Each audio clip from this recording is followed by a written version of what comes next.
NIM 241110. Di sini saya akan memulai dengan latar belakang apa itu IoT atau Internet of Things. Jadi Internet of Things adalah teknologi yang mengintegrasikan perangkat dengan sensor, kemampuan pemrosesan data, perangkat lunak, dan teknologi lainnya untuk memungkinkan berbagai informasi antar perangkat melalui jaringan internet atau saluran komunikasi lainnya. Teknologi ini menjadi sangat penting karena dapat mendukung berbagai aspek kehidupan dan meningkatkan produktivitas dalam berbagai bidang. IoT mampu menghadirkan efisiensi yang lebih tinggi dalam pengelolaan energi, waktu, dan sumber daya. Selain itu, teknologi ini memungkinkan pengguna untuk memantau aktivitas atau kondisi tertentu secara praktis dan real time. Dengan konektivitas yang lebih mudah, perangkat IoT dapat berkomunikasi secara seamless melalui jaringan internet dan menciptakan hubungan yang terintegrasi antara berbagai perangkat. Kemampuan otomatisasi ini yang ditawarkan IoT juga menjadi salah satu keunggulan utama. Teknologi ini dapat menjalankan tugas-tugas seperti pengumpulan data, pengiriman data, dan pengontrolan perangkat tanpa perlu intervensi manual, sehingga meningkatkan kenyamanan dan efektivitas penggunaan. Hal ini tidak hanya membantu mengurangi pemborosan energi, tetapi juga mengoptimalkan penggunaannya, menghasilkan penghematan biaya yang signifikan. Selain manfaat fungsionalnya, IoT juga dirancang untuk meningkatkan pengalaman pengguna dan memberikan solusi otomatis yang mempermudah berbagai aktivitas. Di mana di dunia bisnis, teknologi ini menjadi alat yang esensial dalam mendukung produktivitas, terutama dalam menyederhanakan proses kerja dan mengurangi waktu yang dibutuhkan untuk menyelesaikan tugas-tugas kompleks. Berbagai manfaat tersebut, IoT menjadi salah satu inovasi teknologi yang paling berpengaruh dalam mengubah cara manusia berinteraksi dengan dunia di sekitar mereka. Mungkin sekian dari saya, terima kasih. Perkenalkan, nama saya Dani Metan, NIM saya 241110. Di sini saya akan menerangkan materi tentang penerapan blok. Pertama, identifikasi dan cara kerja tiang lampu tenaga surya. Yang pada gambar di bawah adalah lampu penerangan jalan berbasis energi surya yang memanfaatkan teknologi panel surya untuk menghasilkan listrik. Perangkat ini dilengkapi dengan panel surya atau terletak di bagian atas tiang lampu LED sebagai sumber pencahayaan utama, dan baterai yang terintegrasi untuk menyimpan energi yang dikumpulkan pada siang hari.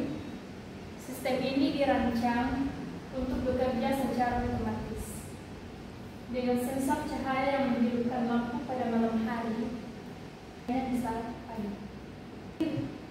Teknologi ini ramah lingkungan karena mengurangi ketergantungan pada listrik konvensional dan memanfaatkan energi terbarukan. Sekian dari saya, terima kasih. Perkenalkan, nama saya Muhammad Akmal Fikri, NIM 24111071. Di sini saya akan menerangkan cara kerja tiang lampu panel surya. Yang pertama, panel surya menangkap energi matahari. Panel surya yang terpasang di atas tiang lampu menangkap sinar matahari dan mengubahnya menjadi energi listrik. Melalui proses fotovoltaik, sel surya dalam panel mengubah energi foton dari sinar matahari menjadi arus listrik searah. Penyimpanan energi di baterai. Energi listrik yang dihasilkan panel surya disimpan dalam baterai, biasanya baterai litium atau gel. Pengisian baterai berlangsung pada siang hari saat matahari bersinar. Yang ketiga, kontroler pengisian. Sistem ini dilengkapi dengan kontroler pengisian untuk mengatur aliran listrik dari panel surya ke baterai. Kontroler memastikan baterai tidak overcharge atau undercharge, sehingga umur baterai lebih panjang. Yang keempat, lampu LED menyala di malam hari. Ketika sensor cahaya mendeteksi bahwa tingkat cahaya sekitar rendah, controller mengalihkan energi dari baterai ke lampu LED. Lampu LED digunakan karena lebih efisien dan hemat energi dibandingkan lampu pijar atau neon. Yang terakhir, pengaturan otomatis. Lampu mati secara otomatis saat pagi hari.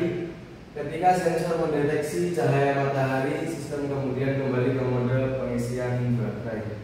Sekian dari saya, terima kasih. Sistem usulan penerapan sistem parkir pintar berbasis sensor untuk mendeteksi ketersediaan slot parkir di area kampus. Mahasiswa dan dosen dapat menggunakan aplikasi yang terhubung dengan sistem ini untuk mengetahui lokasi parkir yang tersedia secara real time, sehingga mengurangi kemacetan di area parkir. B. Smart Attendance Sistem untuk kegiatan perkuliahan. Implementasi sistem absensi berbasis menggunakan beacon perangkat kecil berbasis teknologi Bluetooth Low Energy yang digunakan untuk memancarkan sinyal secara terus-menerus ke perangkat yang berada di dekatnya, seperti smartphone atau tablet. Dalam sistem absensi pintar, beacon berfungsi untuk mendeteksi kehadiran seseorang dengan akurasi tinggi tanpa memerlukan interaksi manual atau perangkat pengenalan wajah. Untuk meningkatkan akurasi dan efisiensi pencatatan kehadiran mahasiswa dalam perkuliahan. Di sini saya akan menunjukkan penerapan Smart Birthday Management System. Penggunaan sensor load pada tempat sampah untuk memantau kepastiannya secara real-time. Sistem ini membantu pengolahan limbah lebih efisien dengan jadwal pengosongan yang optimal. Berikut adalah hasil analisis kami akan memvalidasi untuk Universitas Mulia. Yang pertama, peningkatan efisiensi operasional. Sistem load seperti smart living dan smart parking mengurangi pemborosan energi dan waktu sehingga kampus dapat mengalokasikan sumber daya dengan lebih baik. C. Peningkatan pengalaman mahasiswa dan dosen. Sistem absensi otomatis dan layanan berbasis IoT lainnya menciptakan pengalaman belajar dan bekerja yang lebih nyaman serta bebas gangguan. D. Meningkatkan keamanan.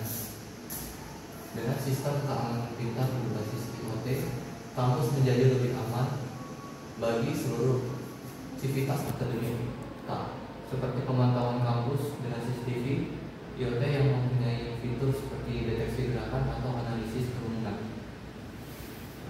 Ada data driven decision making. Data yang dihasilkan dari perangkat IoT memberikan kekuasaan untuk mengambil keputusan yang lebih tepat terkait manajemen kampus, seperti distribusi ruang kelas, pengelolaan fasilitas, atau penjadwalan kegiatan. Sekian laporan hasil diskusi kelompok kami. Assalamualaikum warahmatullahi wabarakatuh.